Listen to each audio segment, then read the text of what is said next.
Hello everyone, welcome you all to our YouTube channel. आज हम लोग एक बहुत ही ताजा अपडेट आपके लिए लेकर आए हैं, जो ताजा तो है ही, खासी बहुत इंपॉर्टेंट है। तो चलिए आज का वीडियो ये शुरू करते हैं। अगर आप इस चैनल पर नए हैं तो हमारे चैनल को सब्सक्राइब करना मत भूलिएगा और अंत तक इस वीडियो में बने रहेगा। बहुत काम की बात करने वाले हैं आज हम लोग। अभी अभी बिहार सरकार के द्वारा बीसीईसी के द्वारा एक नई नोटिस जारी की गई है 23 सितंबर की शाम को, कि जो बीसीईसी के द्वारा यूजी मैक की फर्स्ट राउंड की काउंसलिंग की गई थी, जिसके आधार पे बच्चों ने अपना एडमिशन भी कॉलेज में जाकर ले लिया था एंड स्टूडेंट ने रिपोर्टिंग भी कर लिया था। जहां स्टूडेंट सेकंड राउंड के कॉलेज अलॉटमेंट का वेट कर रहे थे, वहीं आज के नोटिस ने स्टूडेंट्स की चिंता बढ़ा दी है। और आज के इस नोटिस में ये बताया गया है कि जो बिहार यूजी मैक की फर्स्ट राउंड की काउंसलिंग हुई थी, वो काउंसलिंग कैंसिल कर दिया गया है। यानी कि जिन भी बच्चों को फर्स्ट राउंड की काउंसलिंग में जो भी कॉलेज अलॉट हुए थे, उन्हें फिर से अपने चॉइस फिल करने होंगे और नए सिरे से उनको काउंसलिंग में अपीयर करके उनके नए कॉलेज अलॉट होंगे। लेकिन ध्यान रहे, वैसे स्टूडेंट ही फिर से चॉइस फिल कर पाएंगे फर्स्ट राउंड के लिए जो ऑलरेडी रजिस्टर्ड स्टूडेंट हैं। यानी नए स्टूडेंट्स के लिए रजिस्ट्रेशन का पोर्टल ओपन नहीं होगा। चलिए अब हम आते हैं मुद्दे की बात पे कि भाई अचानक से जहां सेकंड राउंड की काउंसलिंग का हम लोग सेकंड राउंड की सीट अलॉटमेंट का वेट कर रहे थे, आखिर ऐसा क्या हुआ जो बिहार सरकार को, बीसीईसी बोर्ड को अचानक से फर्स्ट राउंड की काउंसलिंग को कैंसिल करना पड़ा। तो चलिए विस्तार से मुद्दा को समझिएगा। एक बिहार में एक जाति पाई जाती है जिसका नाम है तांती, जिसको तत्व जाति भी कहते हैं।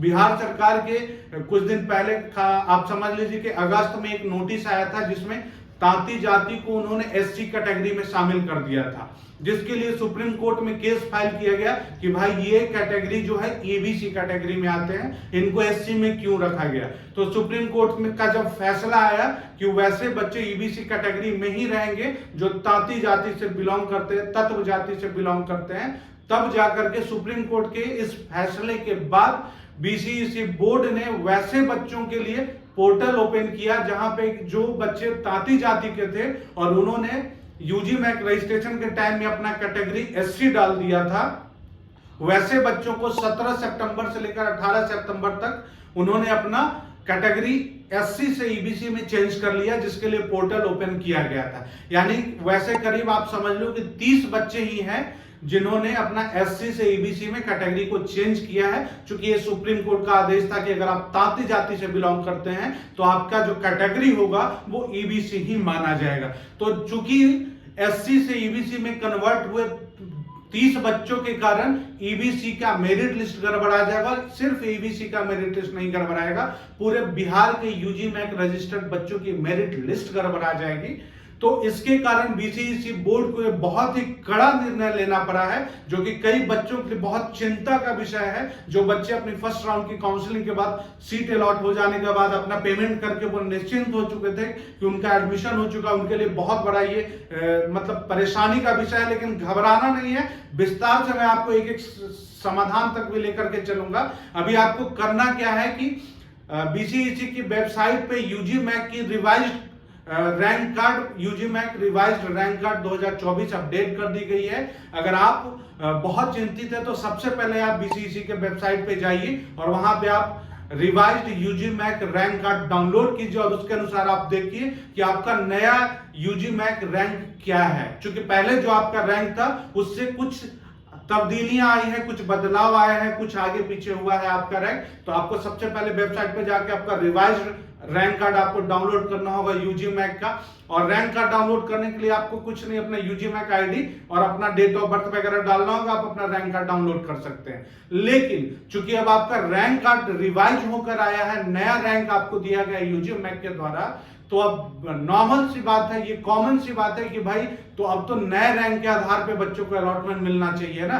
तो इसी की वजह से जो फर्स्ट राउंड में अलॉटमेंट दिया गया था, उस पूरे फर्स्ट राउंड के अलॉटमेंट को अभी फिलहाल कैंसिल कर दिया गया है। यानी जिन बच्चों को कॉलेज मिल चुका था, चाहे वो गवर्नमेंट कॉलेज हो या प्राइवेट कॉलेज हो या डेंटल कॉलेज हो, उन सारे बच्चों को फिर से अपने काउंसलिंग में फर्स्ट राउंड की काउंसलिंग के लिए फिर से चॉइस फिल करने होंगे और उनको रिवाइज अलॉटमेंट दिया जाएगा। यानी पहले जो कॉलेज आपको अलॉट हुआ था, हो सकता है वो कॉलेज अब आपको चेंज होगा और फिर से जो आप अपनी चॉइस लिस्ट डालेंगे उस चॉइस के हिसाब से आपकी नई मेरिट के अनुसार आपको कॉलेज अलॉट होगा। और ध्यान रहे कि वो सारे बच्चे जिनको फर्स्ट राउंड में कॉलेज मिल गया था, उन सारे बच्चों को अभी 24 तारीख से 25 तारीख तक, यानी 24 तारीख की दोपहर 12 बजे से लेकर के 25 तारीख के दोपहर 12 बजे तक मात्र 24 घंटे का वक्त दिया गया है,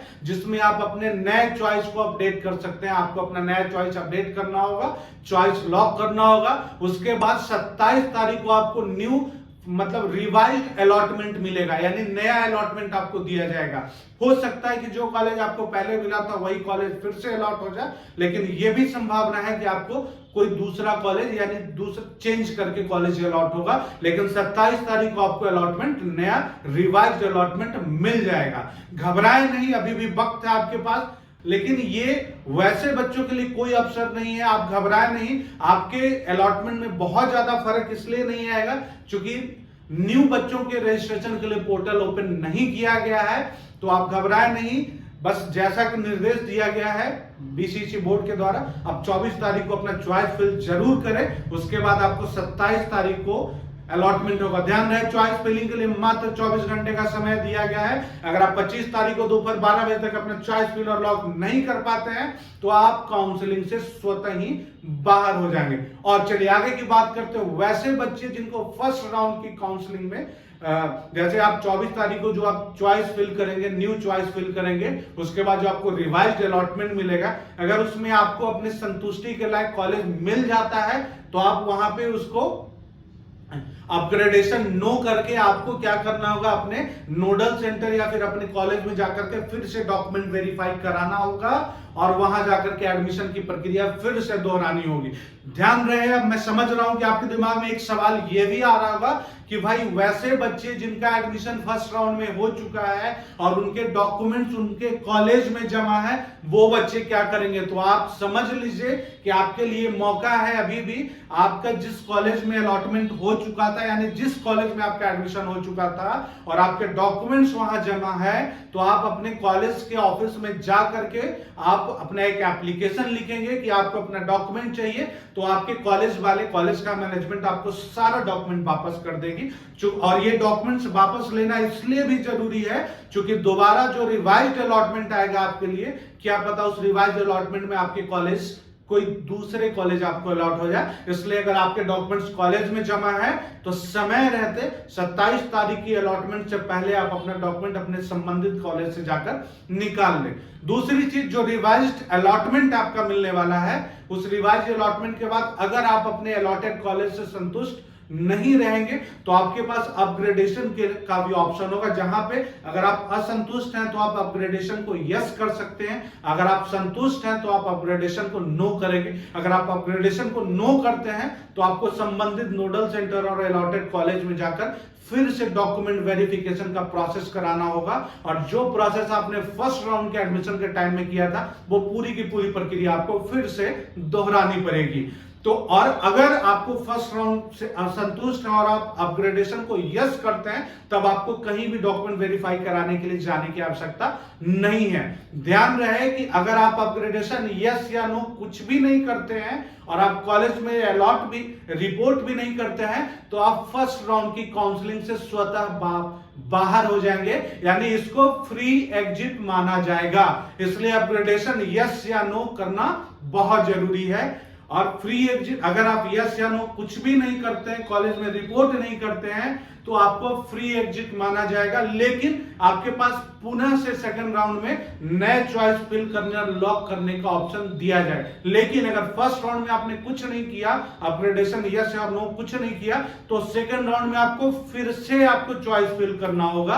अगर आप चॉइस फिल नहीं करेंगे सेकंड राउंड में, तो आप सेकंड राउंड की काउंसलिंग से भी बाहर हो जाएंगे। तो इन सारे बारीकियों पे आपको बहुत ध्यान से सोचना होगा, विचार करना होगा, तब जाकर के आपको अपने पसंद का कॉलेज मिलेगा। मैं मानता हूं कि सुप्रीम कोर्ट के आदेश के बाद बीसीईसी बोर्ड ने जो चेंजेस लाए हैं कई बच्चे और उनके अभिभावकों के लिए परेशानी का विषय होगा, लेकिन घबराए नहीं, हम आपकी मदद के लिए यहाँ हैं और निश्चित तौर पे मैं उम्मीद करता हूं कि आपके सारे कंफ्यूजन और सारे सवालों का जवाब देने पाने में मैं सक्षम रहा हूं। और अगर फिर भी आपको लगता है कि कोई सवाल आपके दिमाग में है और आप चाहते हैं कि मैं आपको उस सवाल का उत्तर दूं और आपको उस कंफ्यूजन को दूर करूं, तो आपके लिए हमारा कमेंट बॉक्स ओपन है, आप हमारे कमेंट बॉक्स में लिखें। और अगर आपको लगता है कि समय का अभाव है और कमेंट बॉक्स में लिखने में रिप्लाई लेट से आती है, तो आप हमारे टीम को संपर्क करना मत भूलें। हमारे नंबर आपको स्क्रीन पे दिख रहे होंगे, आप हमारे टीम को फोन कॉल और व्हाट्सएप के माध्यम से, ईमेल के माध्यम से भी संपर्क कर सकते हैं।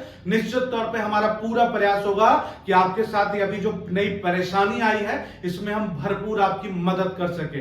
वैसे बच्चे जो सेकंड राउंड की काउंसलिंग का वेट कर रहे थे, जिनको फर्स्ट राउंड में कॉलेज अलॉट नहीं हुआ था, वैसे बच्चों को भी अभी फर्स्ट राउंड की जो रिवाइज्ड काउंसलिंग होनी है, जिसके लिए चॉइस फिलिंग हमने बताया 24 सितंबर को दोपहर 12 बजे से स्टार्ट होगा, तो वैसे बच्चों को भी नया चॉइस फिल करना होगा जिनको फर्स्ट राउंड में कोई भी कॉलेज अलॉट नहीं हुआ था।